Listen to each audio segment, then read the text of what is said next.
आजचा पत्रकार परिषदेचा विषय होता की मनरेगा हा ऍक्च्युली मेन विषय होता. मनरेगाचा जो ऍक्ट आहे त्याचा ज्या पद्धतीनं या सरकारनं आत्मा काढून घेतला त्याच्या संदर्भात आज ऍक्च्युली पत्रकार परिषद घेण्यात आली होती. म्हणजे आपल्या पक्षाची भूमिका काय?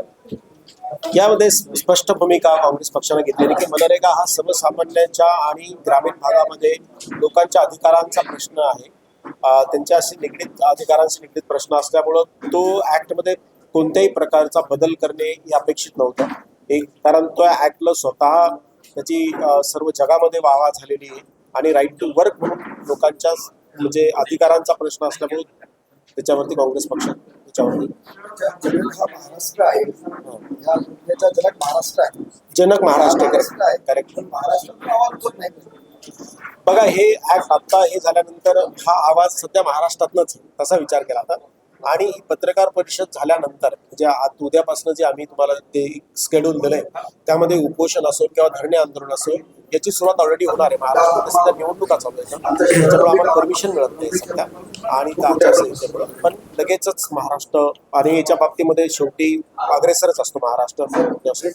योजनामध्ये जे बदल केलेले आहेत त्याच्यामुळे ग्रामीण भागामध्ये बेरोजगारी वाढणार म्हणजे 100%. तुम्ही बघत असाल की ऑलरेडी अनएम्प्लॉयमेंटचा जो रेट आहे तो इतका हाय गेलेला आहे सध्या पूर्ण भारतामध्येच.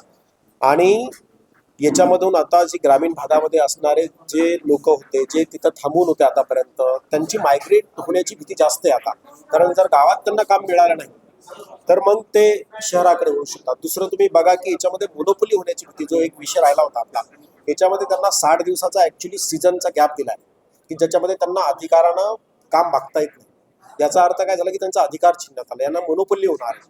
म्हणजे ज्या रेटमध्ये ऍक्च्युली ते काम करायचं त्या रेटमध्ये त्यांना तयार व्हावं लागेल आता लोकांच्या याच्यामध्ये काम करायला, कारण त्यांना दुसरा ऑप्शन नसणार. तर याबाबत आपल्या पक्षाच्या दिशा काय आहे? आंदोलनाची दिशा मी तुम्हाला सांगितलं त्याच पद्धतीनं की आम्ही स्टार्टिंगला तर हे पूर्ण ग्राम पंचायतीमध्ये जाऊन लोकांसोबत संवाद साधणार आहे, इंटरॅक्शन होणार आहे आणि शेवटी महात्मा गांधींनी जो आम्हाला रस्ता दाखवून दिला त्याच रस्त्यावर आम्ही चालणार आहे. याच्यामध्ये उपोषण असणार आहे आणि धरणे असणार. सर, हा जो कायद्यामध्ये बदल झालेला आहे म्हणजे एलजीसीचे कार्यक्रम सध्या सुरू आहे. एलजीसी पूर्ण आंतरराष्ट्रीय लेवल त्याला कार्यक्रम आहे. तर म्हणजे युनोच्या लेवल किंवा आंतरराष्ट्रीय लेवल भारताची बदनामी होणार नाही, कारण आपले पर्यावरण असेल किंवा गरिबी असेल याच्यावर याचा फरक पडणार आहे. सर, तुम्हाला मी तेच सांगतो की शेवटी याला सस्टेनेबल डेव्हलपमेंट म्हणजे काय.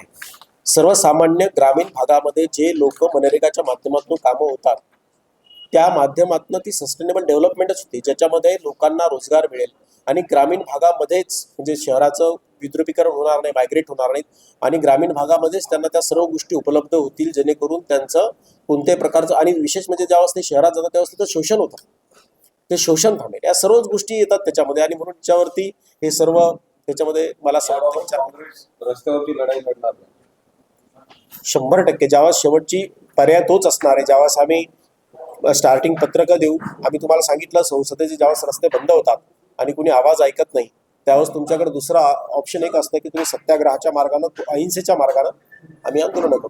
लाखो लोक तुम्हाला सध्या बघत आहेत छत्रपती संभाजी मराठवाड्यामध्ये, विशेष करून ग्रामीण कष्टकरी ज्यांना या कायद्याचे महत्व म्हणतात, अशा सगळ्या लोकांना तुम्ही काय आवाहन कराल? येस, माझं 100% आव्हान असेल सर्व लोकांना की हा आपल्या सर्वांच्या अधिकारांचा प्रश्न आहे. सन्मानानं जीवन जगण्याचा जो आपला अधिकार आहे की मला सरकारची जिम्मेदारी असते की मला काम देणं आणि हा कायदा आपल्याला त्याची गॅरंटी देत होता. याच्यावरती जागात झाल्यामुळे आपले 2 प्रकारचं नुकसान आहे. एक तर नुकसान असं आहे की आपल्या सन्मानाचं जीवन जगेल याची एक फाईट असेल, डिग्निटी ज्याला आर्टिकल 21 म्हणतो, जे डिग्निटीनं जीवन जगता आलं पाहिजे. आणि दुसरा असा आहे की आपल्या कॉन्स्टिट्युशनल राईटवरती सुद्धा याचा खाला घालण्यात आलेला आहे आणि बेसिक स्ट्रक्चर खतम करण्यात आलं आहे. म्हणून आपल्या सर्व लोकांनी एकत्र येऊन याच्या विरोधामध्ये मला असं वाटतं की रस्त्यावरती या. थँक्यू.